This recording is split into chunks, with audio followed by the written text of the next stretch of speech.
Hello and welcome to Nismo TV News episode 4. This one comes just on the back of the Nismo Weekender, and we're still really quite tired from that, particularly me. I got up for the Suzuka 1000 kilometers and it was well worth it. If you didn't, the race is still available to view in full. In the GT500 class, it was a really close race, rain affected. The finish was absolutely sensational in the wet on slicks. But a new star was born. Takaboshi-san, in for the injured Katsumatsu Chiyo, brought it home on the podium, and Chiyo found his way up onto the podium to get the little tiny deer that you get at Suzuka. So that was fantastic to see, a great race. In the GT300 class as well, Andre Kuto missed out second position on the podium at the end of the race on the final lap in the rain, just got pipped on the last corner, so finished third. So he was on the podium not looking too happy, but still a great result for last year's champion in their GT3 GT-R.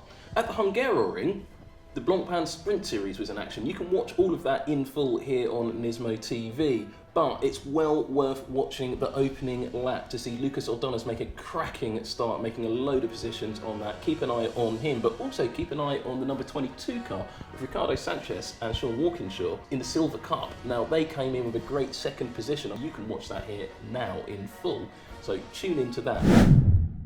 Comments. Well, last week we asked you to suggest new victory celebrations for Jan Mardenborough because he's doing so much winning in Japan, and we've had some great answers from you.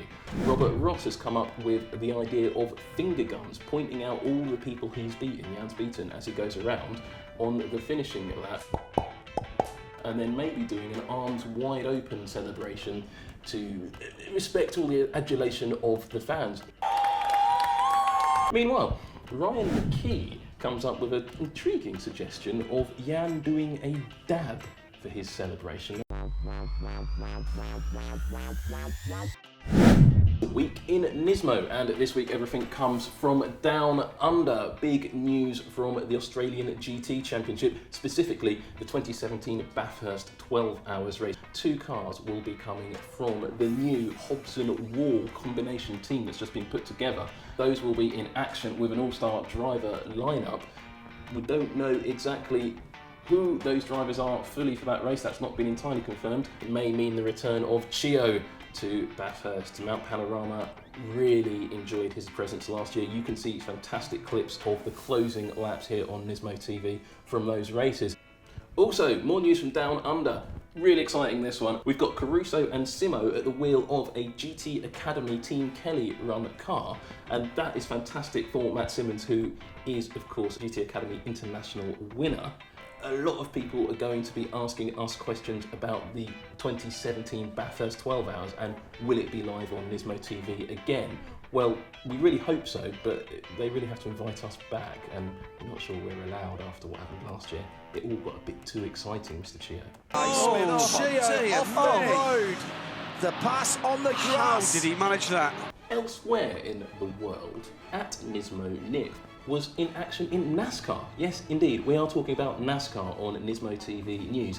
Nick was at the wheel of something called a zombie Dodge. Now, when Dodge quit NASCAR a few years back, some of the cars carried on, and like the undead, they continue to race.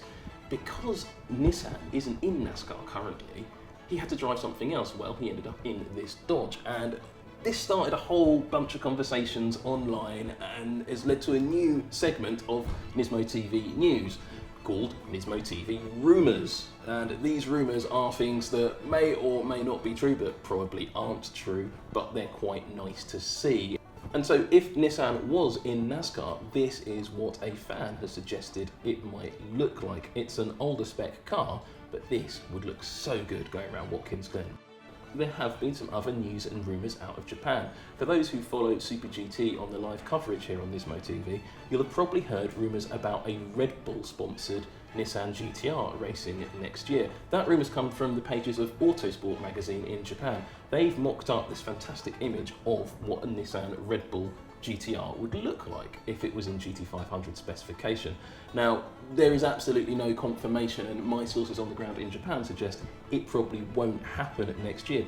The other rumour coming out of the same source is this Rallycross Nissan. Now, this is something we really haven't heard anything about in Europe, and I assume we probably would have done before it actually happened, but I just think it's really cool, so I thought I'd show you this artist impression that's appeared in the Japanese press. What we'd like you guys to do is show us, or tell us, what you'd like to see Nissan competing in, and perhaps show us some alternative liveries for existing Nissan racing activity. So please tweet us or go on Facebook or put it in the comments what you'd like to see Nissan and Nismo doing, and we can feature that on the World of Nismo TV Rumours. Coming up this weekend, we have fantastic action from the WEC in Mexico, or as we're calling it here, Wexico. It's going to be a clean sweep for Nissan in the LMP2 category, in a class where you are able to choose any engine that meets the technical regulations. Every single team's chosen to run a Nissan engine. So it will be a clean sweep of the podium and the top 10, assuming the drivers manage to make it that far. You can watch that live on the WEC app, and I'm sure we'll have lots of comments on that race next week. More importantly for me though, it's the Micra Cup. It's in action somewhere in Canada. That's the highlight of the weekend for me. Next week we'll be back with some really special stuff, hopefully anyway. In the meantime, leave us lots of questions, comments, tweets, Facebooks, Instagrams, but for now, goodbye.